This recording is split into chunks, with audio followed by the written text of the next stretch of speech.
तो गाइस कैसे हो आप सब। आज ये वीडियो मैं आपके लिए लेके आया हूँ। इसमें हम सीखने वाले हैं एडवर्ब क्रिया विशेषण, यानी इसका हम फुल चैप्टर इसका हम सीखेंगे। और इस वीडियो में हम जानेंगे इसके प्रकार और इसके फार्मूले, इसकी डेफिनेशन और इसका हम यूज कैसे करते हैं सेंटेंस में। तो अगर आप इस चैनल पर नए हैं तो इसे आप कर लीजिए सब्सक्राइब, ताकि ऐसे वीडियो आपको मिलती रहे। तो देखिए, सबसे पहले आपको कुछ भी नहीं करना है, आपको सिंपल सा सबसे पहले आपको इसकी डेफिनेशन समझना है। डेफिनेशन स्क्रीन पे आप देख पा रहे हो। An adverb is a word that modify a verb and adjective or another adverb. क्या मतलब हुआ इसका? क्रिया विशेषण वे शब्द है जो वर्ब, एडजेक्टिव या किसी अन्य एडवर्ब को मॉडिफाई या डिस्क्राइब करता है। मॉडिफाई यानी संशोधन करना, किसी मतलब कोई सेंटेंस हो गया उसमें कुछ सुधार करना, और डिस्क्राइब मीन्स व्याख्या करना, यानी उसको सरल तरीके से बताना। राइट। अभी आप एग्जाम्पल के थ्रू और डीप में समझेंगे। चलिए आगे चलते हैं थोड़ा। देखिए, जैसा कि फार्मूला बताया, तो वर्ब, एडजेक्टिव और एडवर्ब का मॉडिफाई और डिस्क्राइब करते हैं। तो वर्ब क्रिया, अब यहाँ हम थोड़ा गौर से देखेंगे। शी सिंग्स ब्यूटीफुल, ठीक है, यहाँ ब्यूटीफुली होना चाहिए था एडवर्ब, यहाँ पे वाई आना चाहिए था, बट कोई बात नहीं, अब लगा लीजिएगा। तो मैं ऐसा कहना चाहूँगा, शी सिंग्स ब्यूटीफुली, वे बहुत सुंदर तरीके से गाता है। शी सिंग्स ब्यूटीफुली, वे बहुत सुंदर तरीके से गाती है। यहाँ पे ही होता तो हम गाता बोलते, बट यहाँ पे शी है तो हम कहेंगे गाती है। तो यहाँ आप देख पा रहे हो ये ब्यूटीफुल लिखा हुआ है, ये हमारा चूँकि एडजेक्टिव है, बट इसमें अगर एल वाई लगा दिया जाए, राइट, तो ये हमारा क्या हो जाएगा? एडवर्ब। तो इसने ये सेंटेंस की क्या करी? डिस्क्राइब करी, व्याख्या करी, उसको मॉडिफाई करा।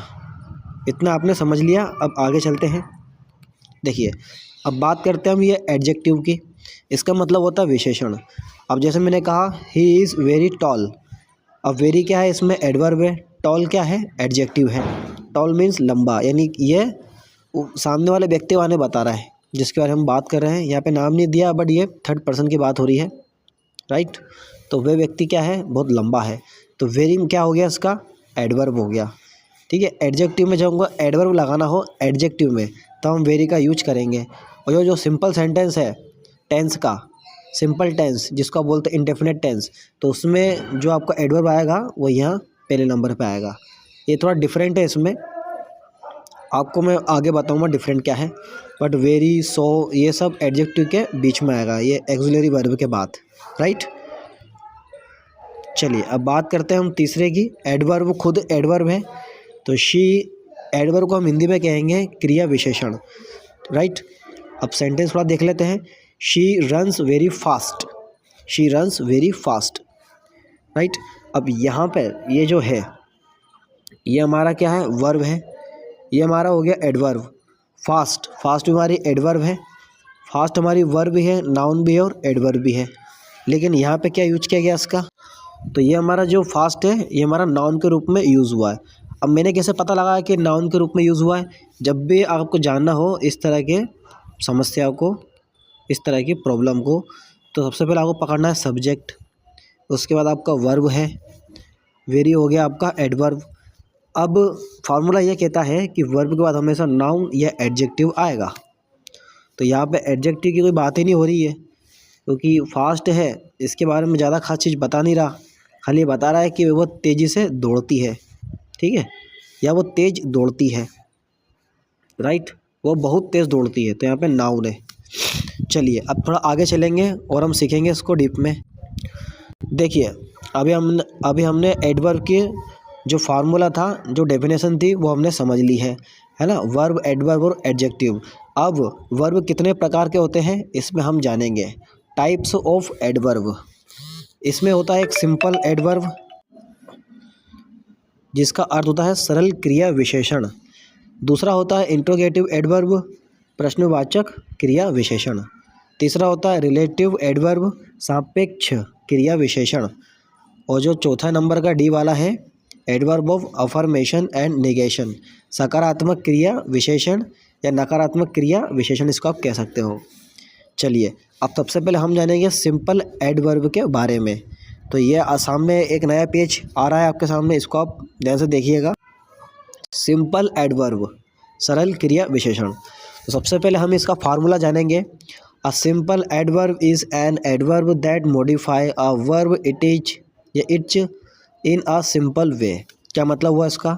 एक साधारण क्रिया विशेषण वह होता है, यानी एक साधारण क्रिया विशेषण वह होता है जो क्रिया आदि को सरल तरीके से वर्णित करे। जो क्रिया यानी वर्ब को साधारण तरीके से वर्णित करे या बताए। अब इसके हम एग्जाम्पल की ओर चलते हैं ताकि आप इसको आसानी से समझ पाओ सिंपल एडवर्ब को।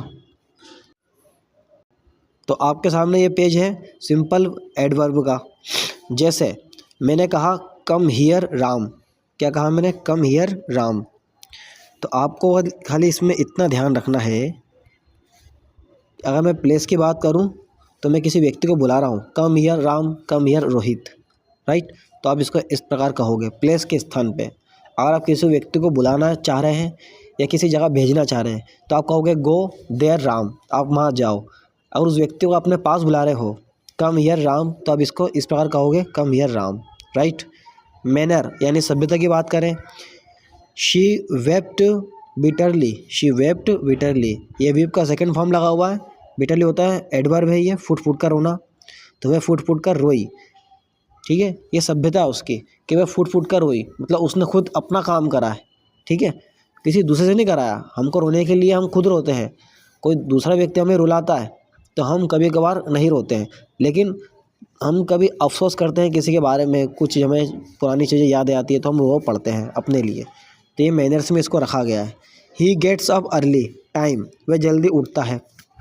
अर्ली हो गया, राइट, टाइमली हो गया। तो इस तरह से ये जो समय की बात हो तो इसको हम समय में रखते हैं। ही गेट्स अप अर्ली, वह जल्दी उठता है। He gets up early, right. He goes to school early, ठीक है, वह जल्दी स्कूल जाता है। तो इस तरह से आपको ये सेंटेंस समझना है। सिंपल ऑफ एडवर्ब की बस आपको ये इसमें 2 या 3 चीज़ का ध्यान रखना है, एक प्लेस का, मैनर का और टाइम का। इसको आप याद कर लीजिए तो आपको सिंपल एडवर्ब समझ में आ जाएगा। अब सिंपल एडवर्ब के बाद मैंने आपको बताया था इंट्रोगेटिव एडवर्ब होता है, इसमें भी आपको ध्यान रखना है। देखिए इंट्रोगेटिव एडवर्ब में आपने ये पढ़ा होगा कि वेयर, व्हाट, व्हेन, राइट। जब आपके टीचर्स ने आपको पढ़ाया होगा वेयर आर यू गोइंग, आप कहाँ जा रहे हो, तो उन्होंने आपको ये नहीं बताया कि हमने ग्रामर में क्या पढ़ाया, खाली उन्होंने कहा कि ये WHO फैमिली है। बट ये WHO फैमिली तो है, लेकिन ग्रामर का कौन सा पार्ट का हिस्सा है? तो आपको कहना है कि ये इंट्रोगेटिव एडवर्ब का हिस्सा है, राइट। तो जिस तरह से मैं आपको बताना चाह रहा हूँ कि इसका यूज कैसे करना है, तो सिंपल तरीका ये है कि वेयर आपको लिखना है, एक्सुलरी वर्ब या हेल्पिंग वर्ब आपको लिखना है, सब्जेक्ट आपको लिखना है और वर्ब में ING लगेगा। क्यों लगेगा? क्योंकि ये कंटिन्यू की बात हो रही है। तो इसका अर्थ क्या होगा? आप कहाँ जा रहे हो, आप कहाँ जा रहे हो। तो इसका आंसर तो आपको पता ही है, I am going to school, मैं स्कूल जा रहा हूँ। व्हाट आर यू टीचिंग, आप क्या पढ़ा रहे हो। देखिए अभी हमने वेयर का यूज करना सीखा, अब हम व्हाट का कर रहे हैं। तो व्हाट आर यू टीचिंग, आप क्या पढ़ा रहे हो। तो आप कहोगे I am teaching English, I am teaching English, मैं इंग्लिश पढ़ा रहा हूँ। इसी प्रकार आप वेन का यूज़ करना सीखेंगे, तो वेन इज़ ही रीडिंग, वे कब पढ़ा रहे हैं। तो आई एम, तो ही इज़ टीचिंग 6 o'clock, वे 6 बजे पढ़ा रहे हैं, राइट। तो ये आपको इसमें ध्यान रखना है। खाली इंट्रोगेटिव में वेयर का यूज आपको करना आना चाहिए, व्हाट का यूज आपको करना आना चाहिए और वेन का यूज करना आपको आना चाहिए, तभी आप इंट्रोगेटिव एडवर्ब को पूरा कर पाएंगे। अब थोड़ा और आगे चलते हैं। अभी हमने 3 सीखे, अभी चौथे नंबर का भी है। How is Sohan, how is Sohan studying, Sohan अध्ययन कैसे कर रहा है, राइट। तो सोहन कैसे अध्ययन कर रहा है, अपने मित्रों के साथ। तो Sohan is studying with his friend. Why are you missing, आप क्यों याद कर रहे हो। तो इसका आंसर होगा I am missing because she was my friend, वह मेरी मित्र थी। तो आपको इस तरह से सेंटेंस कवर करना है।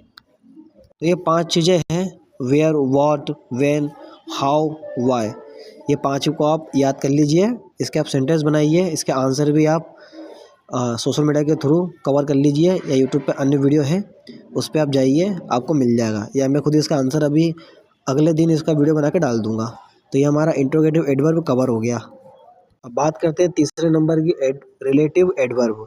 अब ये क्या होता है, वेयर। अभी हमने पिछले में वेयर का यूज क्वेश्चन में करना सीखा, बट इसका सेंटेंस इसका जो हमारा सेंटेंस बनेगा बीच में आएगा ये वेयर, लेकिन ये वेयर जहाँ आएगा इसका अर्थ बदल जाएगा। जैसे जहाँ पर लिखा हुआ है तो सेंटेंस में देखिए कैसे आता है, the house where I live is very old. The house where I live is very old.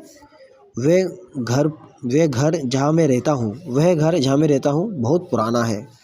तो द हाउस वेयर, आपको खाली नाउन लिखना है, द लिखना है, नाउन लिखना है और वेयर का यूज़ करना है और आपको सिंपल सेंटेंस आपको बनाना है, तो आपका यह सेंटेंस बन के तैयार हो जाएगा। इसमें आपको कंफ्यूज बिल्कुल नहीं होना है, राइट, बहुत ईजी है।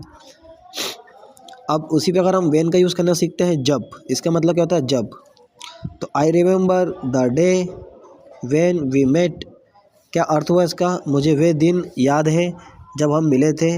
या आप इसको ऐसा भी कह सकते हो, मैं वो दिन याद करता हूँ जब हम मिले, राइट। अब थोड़ा आगे चलते हैं। रिलेटिव एडवर्ब के ही वाई और हाउ, इनको हम यूज़ करना कैसे सीखें। बहुत ईजी है, बस आपको ध्यान देना है, क्लास आपको नहीं छोड़ना है। अगर आप क्लास छोड़ते हो तो आपको समझ में नहीं आ पाएगा, राइट। तो देखिए वाई का use, I don't know the reason why are you late. क्या मतलब हुआ इसका, इसका मतलब यह हुआ कि मुझे वह कारण बताओ कि तुम देर से क्यों आए या तुम्हें देर क्यों हुई, राइट। तो यहाँ पे वाई का अर्थ क्या हो गया, क्यों। हाउ का मतलब क्या होता है, कैसे, प्रश्न में भी था, राइट, इंट्रोगेटिव एडवर्ब में भी था और रिलेटिव एडवर्ब में भी है, लेकिन ये बीच में आएगा। बीच में कैसे आएगा चलिए जानते हैं। She does not know how he helped many people, वे नहीं जानती कि उसने कई लोगों की मदद करी। वे नहीं जानती कि उसने कितने लोगों की मदद करी, यहाँ पे वह नहीं आएगा, इसको आप काट दीजिएगा, गलत टाइपिंग हो गया। उसने कई लोगों की मदद करी, वे नहीं जानती कि उसने कई लोगों की कैसे की मदद कैसे की, वे नहीं जानती। तो आपको इसका बस ध्यान रखना है कि कैसे को आपको पीछे लिखना है हिंदी में और किया आपका बाद में आएगा। तो ये सेंटेंस बनके आपका तैयार हो गया। अब बात करते हैं हमारे एक और सेंटेंस क्या टॉपिक की बात करते हैं, adverb of affirmation and negation. जैसे कि मैंने आपको बताया था कि एडवर्ब के टाइप्स क्या होते हैं, 4 प्रकार के। ये हमारे चौथे नंबर का है, आखिरी, बस आपको इसको ध्यान में रखना है। देखिए जब भी हम कोई सा सेंटेंस बनाते हैं तो उसमें हमें आंसर में यस हाँ लिखना पड़ता है, सर्टेनली निश्चित लिखना पड़ता है, श्योरली यानी पक्का होता है, इंडेड सच में, ऑब्वियसली जाहिर सी बात है, ये आपको एडवर्ब लगाना होती है। अभी मैं आपको एग्जांपल दूंगा तो आपको निश्चित रूप से आपको समझ में आ जाएगा। देखिए आपको कुछ भी नहीं करना है। जैसे मैंने लिखा यश आई विल हेल्प यू, हाँ मैं आपकी मदद करूँगा। देखिए किसी ने मेरे से प्रश्न करा कि विल यू हेल्प मी, तो आप क्या बोलोगे, yes I will help you, मैं आपकी मदद करूँगा। तो आपको कुछ भी नहीं करना है, खाली यस लगाना है और ये सेंटेंस आपको बना के दे देना है, ये आपका सेंटेंस बन गया।